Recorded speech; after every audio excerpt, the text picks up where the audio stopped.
What is up YouTube, Jamie the Kid 00 here, coming at you guys with a brand new video. Today we're going to be going through a Plunder Patrol deck profile, but this one comes with a twist. This is Plunder Patrol Phantom Knight, and this list is one that myself and my good friend Ahmed have been testing for a little bit, and it's actually something he ended up piloting for the Yugioh Open series, which I recently did a bit of commentary work for, so we'll be able to link a little bit about that series down in the description below, but otherwise I thought I'd take you guys through this as one of our first versions of Plunder Patrol and really explain why we're playing certain cards, or really go through what the cards do for those of you who are new to the Plunder Patrol archetype, because I think this is a really underused and underaddressed deck that once, say, maybe Eldritch and Adamantipator see a little bit of a knock in the meta.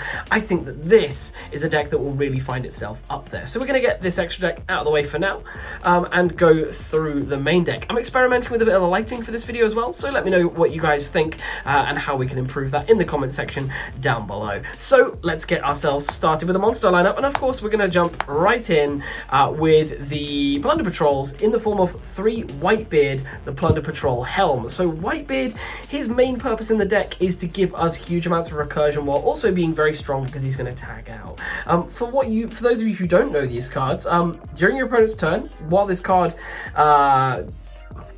sorry, I should reword. During your opponent's turn, you can special summon 1 Plunder Patrol monster from your extra deck with the same attribute as a monster that your opponent controls or is in their graveyard, and then immediately attach this to it as an equip card. So it becomes a spell trap equip, and it special summons a Plunder Patrol monster from your extra deck with an attribute the same as a monster your opponent has on the field or in the graveyard.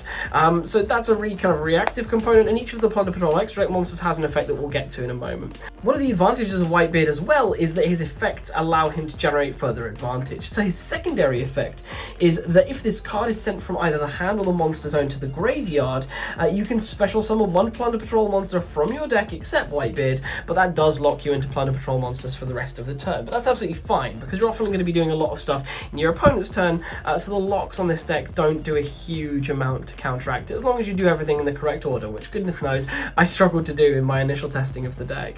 So that's 3 Whitebeard. They then pair together with the singular Redbeard that we play. Redbeard has the same starting effect as Whitebeard in that it can tag out for a Plunder Patrol extra deck monster by equipping itself to it, and of course again it bases itself on the attributes that your opponent has on the field. Now I'll let you know that there are no wind or earth extra deck monsters for the Plunder Patrol deck at this time, so the one issue that also causes this deck to be a bit questionable in the meta is that it struggles with the fact that Adamantipator is so strong, and that's an earth deck. This does address extra deck attributes, and this does address your opponent's attributes, and it really does struggle unless of course we've seen things come out that are different from earth. So that's all the Plunder Patrol monsters from the original set release that they came out in Ignition Assault. Then we move into some of the newer editions from Eternity Code. So that's the form of 3 copies of Bluebeard, the Plunder Patrol Shipyard, and we'll also jump straight in with the 3 copies of Golden Hair, the newest Plunder Patrol. So these gave us huge amounts of advantage. I continuously said, and from the kind of advice I got off my friends, the Plunder Patrol deck really could have come along with more vanillas and we wouldn't have minded. The main issue is that the deck just needed more cards that said Plunder Patrol in the name. We got one better here. So Plunder Patrol Shipyard is a Plunder Patrol monster that, much like a lot of other archetype support, can special summon itself from the hand if you control another Plunder Patrol monster. And then if this card is sent from the hand or monster zone to the graveyard, you can discard a card and draw a card. Now the reason why that discard effect is beneficial is it lets us discard our Golden Hair, that has an advantageous effect in the graveyard. It also lets us discard our Whitebeard, which is going to special summon monsters, and it lets us discard a few other cards which we'll get to as we go through the deck, to allow us to continue drawing through the deck to get to our essential combo pieces to set up a strong board. Then we have Golden Hair, the newest Plunder Patrol. Now Golden Hair can send one other Plunder Patrol monster card from your hand or face up on the field to the graveyard to special summon itself from the hand. And then as another effect, if it's in the graveyard, it can discard any one card, so it's not restricted to Plunder Patrol in that case, and special summon itself. But if you do that, you can't special summon for the rest of the turn except for Plunder Patrol monsters. So this can special summon itself out of the graveyard, and it is also a level 4 tuner. So if it's special summoned from the graveyard, you can usually use this discarding a Bluebeard, and get a search, or you can use this discarding a Whitebeard, and Whitebeard will special summon you, say, a Bluebeard from the deck. You then immediately have 2 Plunder Patrol monsters to link away into their link monster, synchro or Xyz into either of their extra deck counterparts as well, and that will then also trigger the Bluebeard, of course, if it's not the Xyz, giving you the ability to modulate your hand as well. So you can see how these go together, and we do quite often try to rush the Golden Hair into the graveyard for that exact reason. So that is about it for all of the Plunder Patrol monsters. Let's get into the Phantom Knight monsters. So technically this is an honorary Phantom Knight monster. We're playing one Fiendish Rhino Warrior. This is only in here for an extra deck pick that we'll come to, which is Cherubini, because of the fact that if you send this off of Cherubini, it allows you to send, I believe, a level 4 or lower Fiend monster from the deck to the graveyard, which all of these are. So the most important one we're going to be wanting to send all the time is Golden Hair, because this allows us to set up the Golden Hair in the graveyard. Golden Hair can jump straight back out and start doing Plunder Patrol things. And the hardest thing about this deck is getting the Plunder Patrol monster on the field. Once you've got Plunder Patrols going, it's very difficult to stop. And then for the actual Phantom Knights, we are playing the usual component of 1 Ragged Gloves, 2 copies of Cloak, and 3 copies of Boots. So the main reason these are in here is it gives you a really strong Cherubini engine. It gives you access to stronger traps than the actual Plunder Patrol deck has access to. And also remember those the traps in the form of things like Fogblade can also recur these back to the field. And it's very important that we get multiple monsters on the field to make our link monsters. What these also do is it allows us to make Cherubini, which allows us to set up our Golden Hair, which is very, very strong for us. So it turns Cherubini into an accessible trap and also a Golden Hair. And then moving through the last components of the monsters, we are playing 2 copies of Danger Mothman because we found out that these really interact very, very well with the deck. The field spell, which we'll get to shortly, has a discard effect, and a lot of the other Plunder Patrol monsters benefit from being discarded from hand.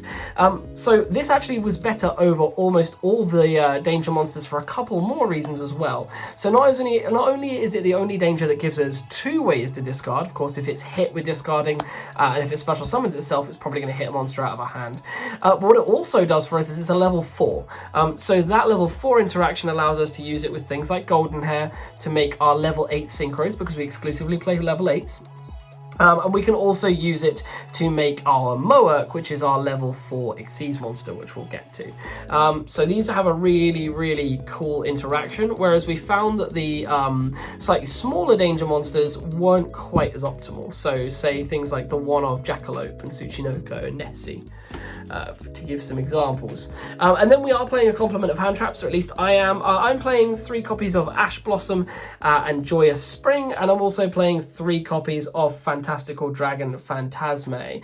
Now, I really like this because a lot of decks at the moment are playing link-based combos, and it gives me the opportunity to modulate my hand and set up for the best opportunity to go into that opponent's board with my Plunder Patrol effects.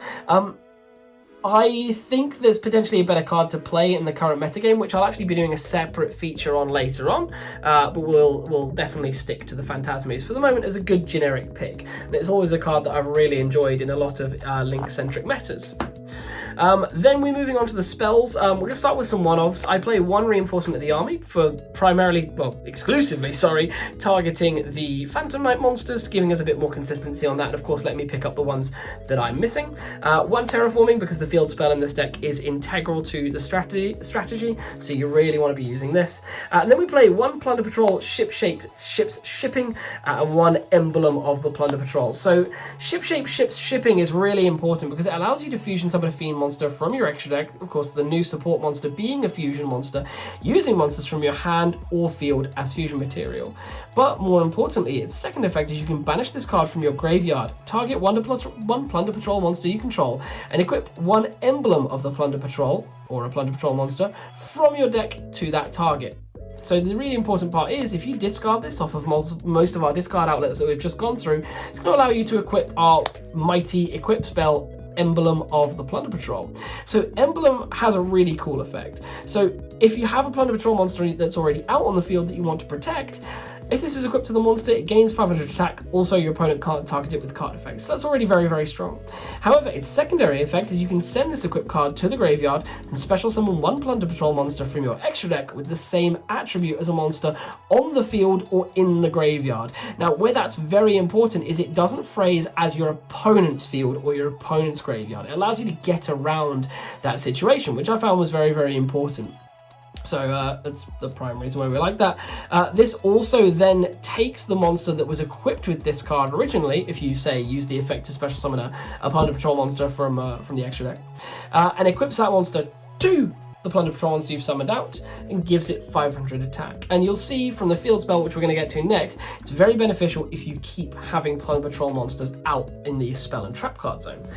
So let's get into that right away. So the field spell I've been mentioning so many times is the 3 copies of Plunder Patrol Shipyard that we do play in the list. Now, we're going to open up with the first effect, which is kind of nutty.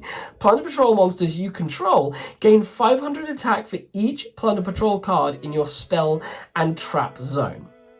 Now, every single time you're summoning a Plunder Patrol monster from the extra deck using the effects of Plunder Patrol monsters, so for example by our Whitebeard, our Redbeard, our Emblem, they're all then adding themselves to the back row.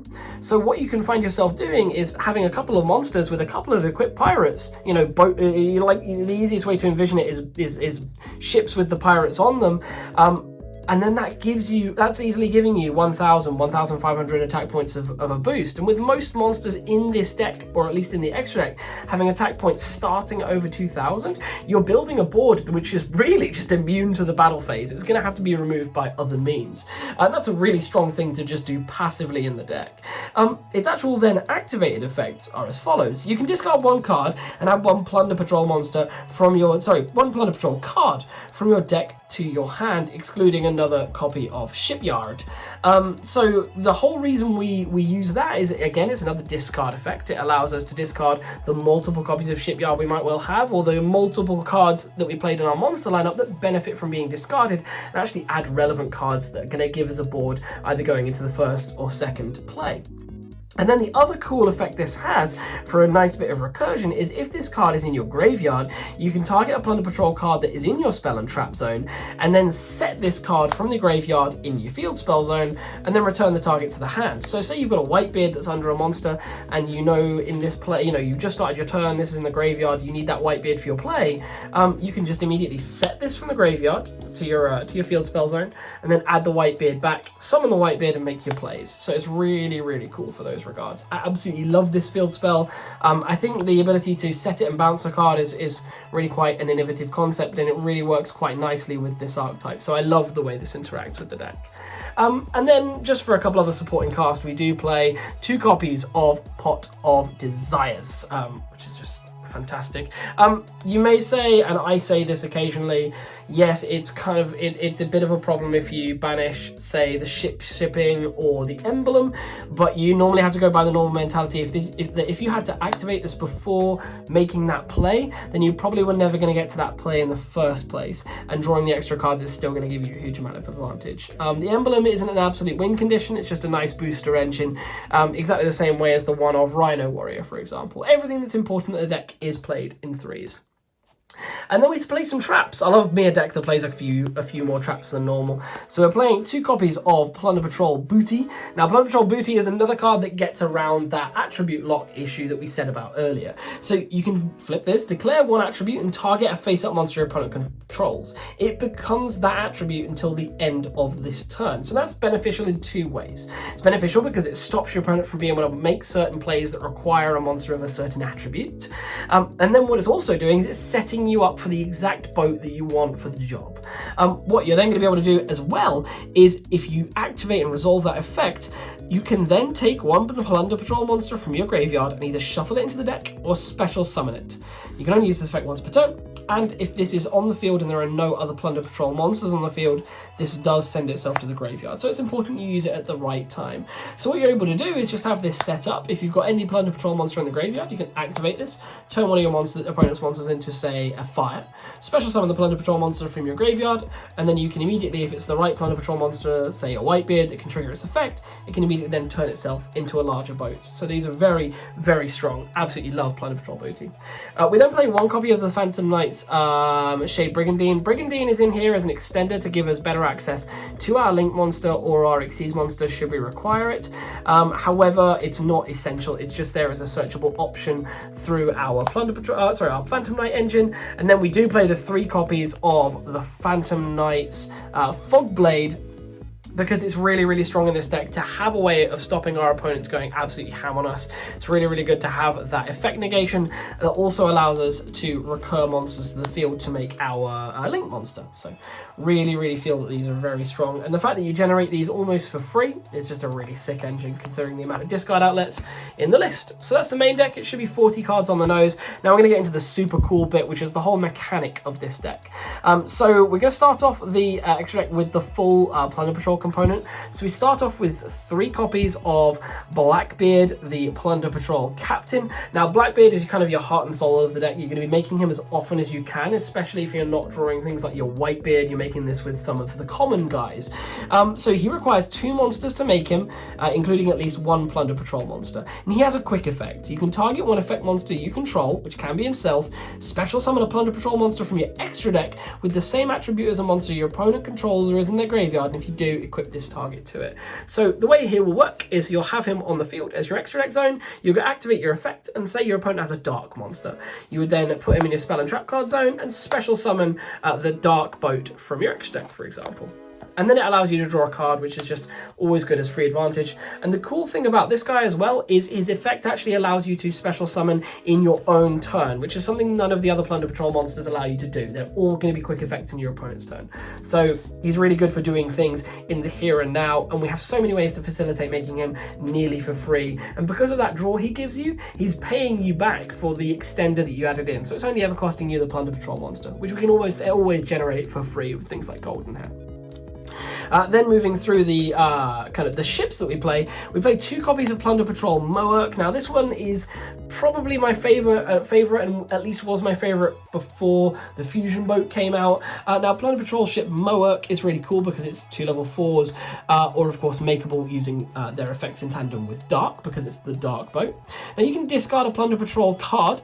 And this was why it was very important for us to get additional Plunder Patrol cards. We needed that name there because a lot of these cards are going to go in the same direction. Target an effect monster your opponent controls and then banish it. Banish it, of course, very, very, very strong effect. And then if you do, or if you can, you add 1 Plunder Patrol spell or trap from your deck to your hand. So it can add you, say, your shipping, your emblem, another Shipyard, or your first Shipyard. Now this is also a quick effect if you have a Plunder Patrol monster equipped to it. So you can make this as a normal Xyz monster, but it won't have anything equipped to it, which isn't all that good for you. However, if you go activate Captain, moving him back and special summoning Moerk, then Moerk's effect is then a quick effect. So that's what's really important about that. And remember, if we have cards in the spell and trap card zone, it's only going to boost their overall attack. And when this has 1,000 attack, you kind of want to boost that as quickly as possible. We then play 2 copies of Plunder Patrol ship Bran. So Bran is the fire ship, and Bran is really important for when we want to out spells and traps. Now, Bran has a passive effect wherein all other fiend monsters you control gain 500 attack. Not all of them have a passive effect like this, so it's really cool. You can discard 1 Plunder Patrol card, and then target a spell or trap your opponent controls and banish it. So it's the reverse version of Moerk. And then if you do, you can add a Plunder Patrol monster from your deck to your hand, whereas Moerk adds a spell or trap. Again, this effect becomes a quick effect if this card is equipped with a Plunder Patrol card. And then the last boat kind of breaks all the rules. So we play 2 copies of Plunder Patrol ship Lice, or Lice. I always jump between the 2 words, so I'll probably do that in this video. So Lice requires 2 Plunder Patrol monsters. It can be made with the ship shipping effect. However, it reads a little differently. So during the main phase, as a quick effect, you can special summon one Plunder Patrol monster card from your hand or face-up spell trap zone. So remember, again, we discussed all the Plunder Patrol monsters that are going to be behind things. You can often find yourself in a situation in which some of these boats are behind themselves. So you can use this to special summon one of your Plunder Patrol extra deck monsters that was correctly summoned, or just one of the extra chumps who's turned into one of them. What it will also allow you to do is, as a second effect, when your opponent activates a monster effect, you can respond by discarding a Plunder Patrol card and negate that activation, and if you do, destroy it. And then if this card is equipped with a Plunder Patrol card, you can add a Plunder Patrol card from your deck to your hand. So it allows you to add any Plunder Patrol card, it's not caring about spells and traps here. And then again, most importantly, the negation ability is always there, even if the monster is not equipped to it. It only requires a monster to be equipped to it in order to give you that search, which is really quite cool. So it breaks a few of the rules, but it's the most powerful ship, I would argue, in the fact that it's a natural effect negation. So it's good to have that effect always online. And that's all the Plunder Patrol extra deck monsters that there are at the moment. Due to space constraints, we're happy playing 2 of everything, but it does get quite tight quite quickly. I would be very happy moving Moerk and Lys up to 3 each. I feel like Bran at 2 is enough. There's a bit of a controversial opinion in the community at the moment, but I think this ratio is acceptable in this Phantom Knight version of the deck. So I'll pile all of the boats up, and we'll get on to the rest of the supporting cast in the extra deck. So we are playing one Cherubini. Fundamentally, this is a Fiend deck, so the deck does benefit from the ability to send Fiends to the graveyard. We are just sending that one Rhino Warrior to then send Golden Hair, but that then allows us to set up pretty much our whole engine. So Cherubini, very important for that. And also, it comes up occasionally because of the fact that he does point down monsters that he points to can't be destroyed by card effects. So it's really forcing your opponent into the battle phase in a lot of situations if they want to do anything with their turn. We then play one Nightmare Phoenix because you need that spell trap utility removal, which is very, very important. And we found, weirdly, this one's a bit of a contentious card. You can really change it out if you want to. We found that the deck struggled a lot with Avramax. So we found that the only real consistent out for us was another Avramax, because it was also the card that came up the most in that if we wanted to make something that was very strong on the board but didn't meet any of the boats we had didn't meet our needs, Avramax was one of the strongest commitments to the board. It is the 15th card in this extra deck, but we had a lot of fun playing it, so here it is in the profile. Then I play one other Xyz monster in the form of the Phantom Knights of Breaksword. Breaksword, it's something I'm kind of testing a little bit. It's an alternative option with our Phantom Knights, because he can blow himself up and, of course, a card on the field. And then when he does special summon himself back, when he does special summon the 2 Phantom Knight monsters back, they become level 4, but you're locked into dark monsters. You don't mind too much with that because then you immediately just make a Moerk and pass. But remember what we discussed before. If you don't have a Plunder Patrol monster to put behind the Moerk, or you don't have a way to put it there, that Moerk is not a quick effect. So it's not the strongest thing in the world. Again, this is a card that could potentially go for something else, but it's something I'm trialing and erroring with right now.